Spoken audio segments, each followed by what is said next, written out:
Good afternoon. Mm, I'm going to talk about of Ellen Keller's life and will be by means a personification. Okay. I talking about my life, my family, my my writings, my political activities. That's it of my life. Okay. I was an American author, political activist, and lecturer. I was the first deaf-blind person to earn a Bachelor of Arts degree. Okay, my life. I was born with the ability to see and hear. At 19 months old, I was contracted an illness described by doctors as an acute congestions of the stomach and the brain, which might have been scarlet fever or meningitis. The illness left me both deaf and blind at that time. I was able to communicate somewhat with Martha Washington. There was a girl,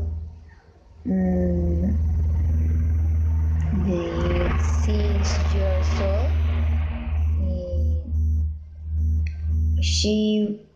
She was of danger of the family cook, who understood me sign by the age of 7.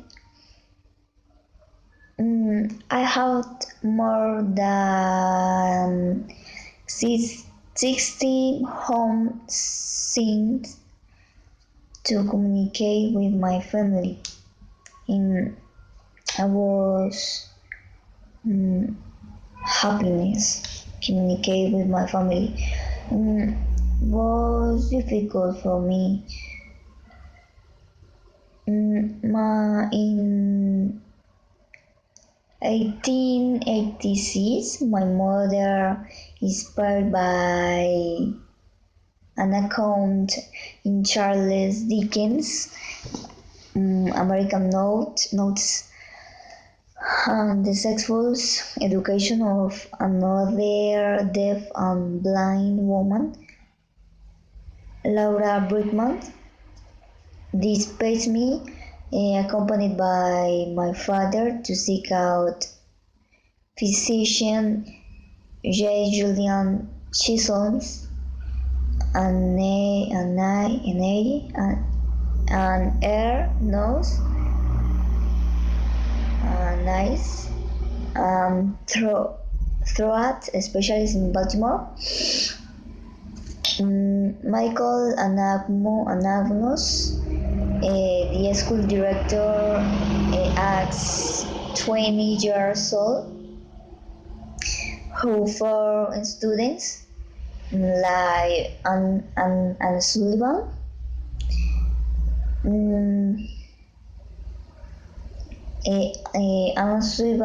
Anna Sullivan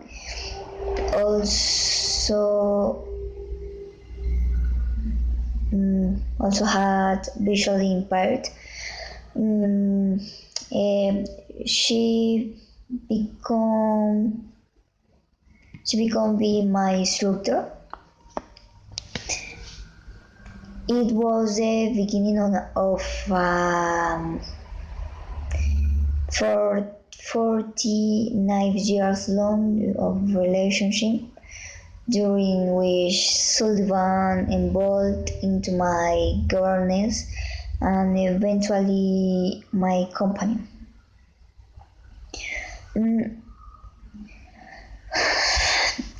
And Sullivan arrived at my home in March 1887 and immediately began to teach me to communicate by spelling words into my hands. I was frustrated because I didn't understand nothing. Every object, every word. But finally, I learned. I learned to speak and hear and communicate. My admirer, Mark Twain, introduced me to a star oil magnate, Henry Houston Rogers, who with his wife Ivy paid for my education. Well, is in 1904, at the age of 24, I graduated from Radcliffe, become the first deaf-blind person to earn a Bachelor of Art degree.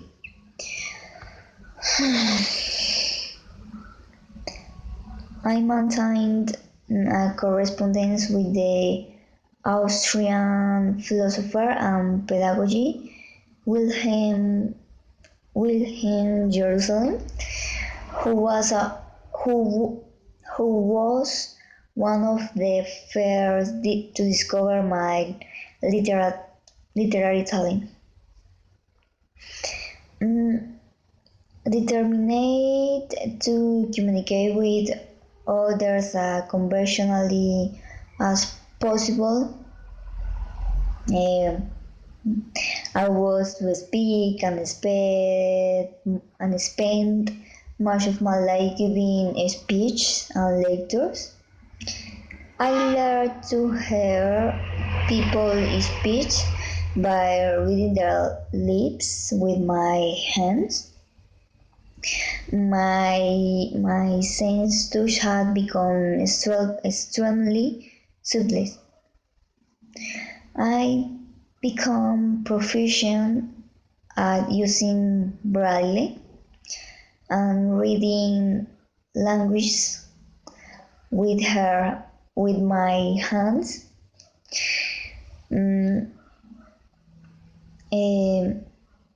With the assistance of the Sonar Quarter, I determined that by placing my fingertips on a resonance tabletop, I could experience music played close by the resonance.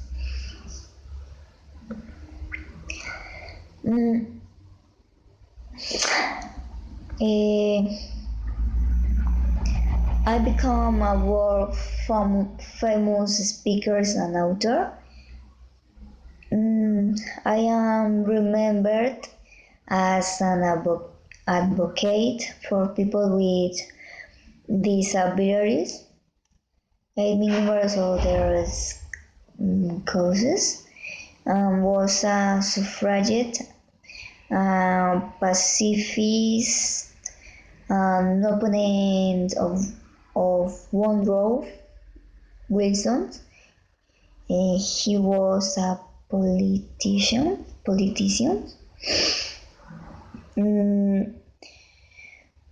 In 1915, George Keller and me founded the Helen Keller International Organization. This organization is devoted to research in vision, health, and nutrition. In 1920, I helped to found the American Civil Liberties Union. I traveled to over 40 countries with Sullivan, making several trips to Japan and becoming a favorite of the Japanese people. Also, I was a member of the Socialist Party of actively campaigned and wrote in support of the working class from 1999 to 1921.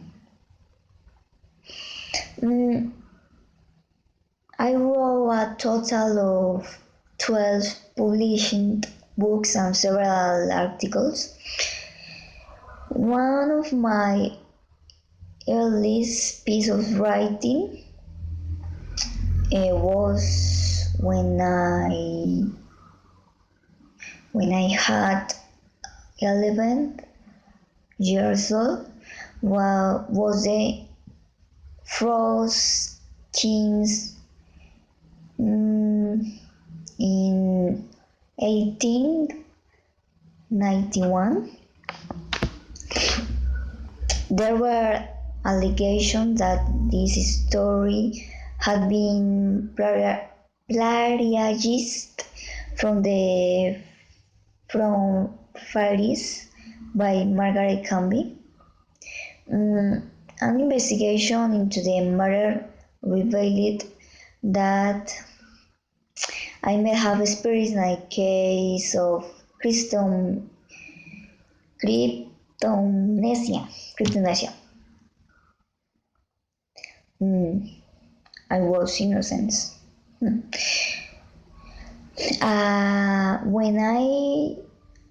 When was at the age of 22, I published my autobiography, named the story of my life.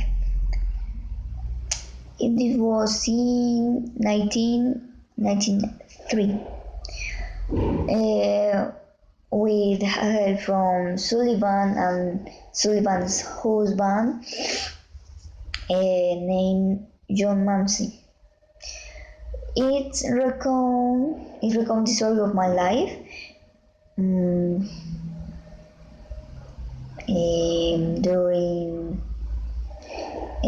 This was writing during my time in college.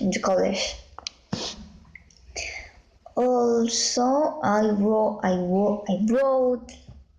the word alive in 1908, giving readers an insight into how I felt about the war. Out of the Dark, a series of essays of socialists who published in 1913.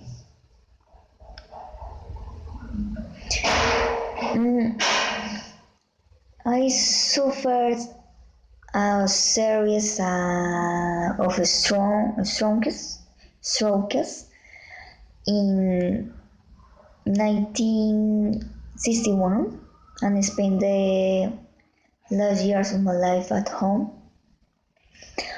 On September 14, 1964, President Lyndon B. Johnson awarded me the Presidential Medal of Freedom, one of the United States 200th Hall of Fame at the New York World Fair. I devote much of my later life to raising funds of the American Foundation for the Blind.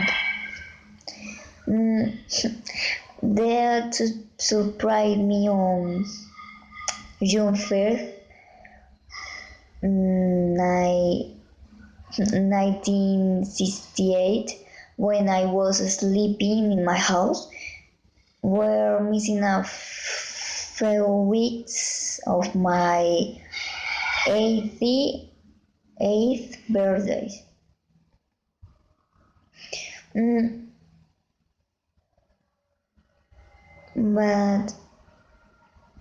But I was thankful to the faculties and abilities that I did possess and state that the most productive pleasures and has were curiosity and imagination.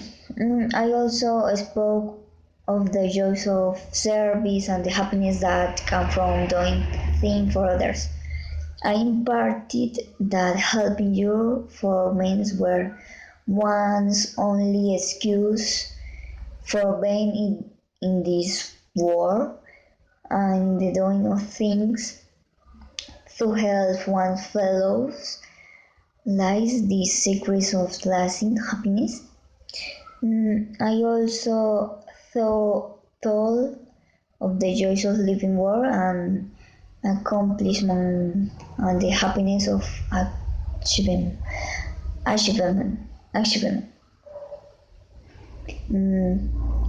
This is my life is a core.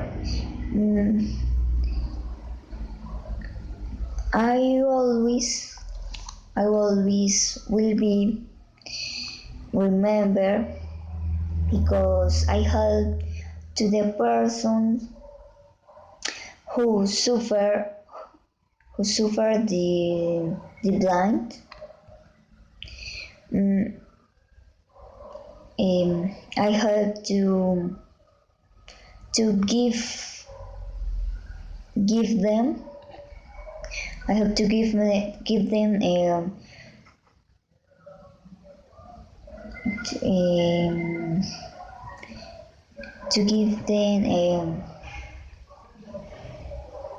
civil liberties. Also,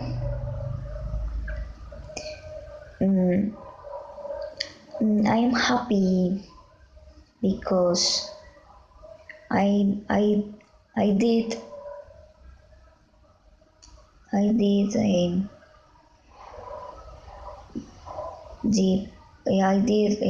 possible for the people, and also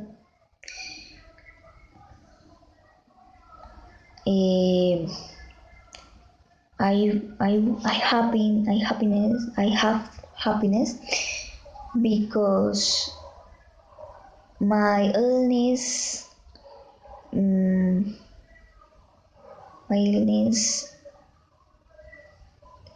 didn't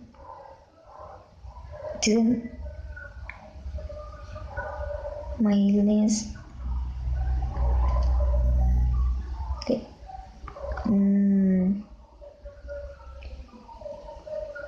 no paid me, but that me do it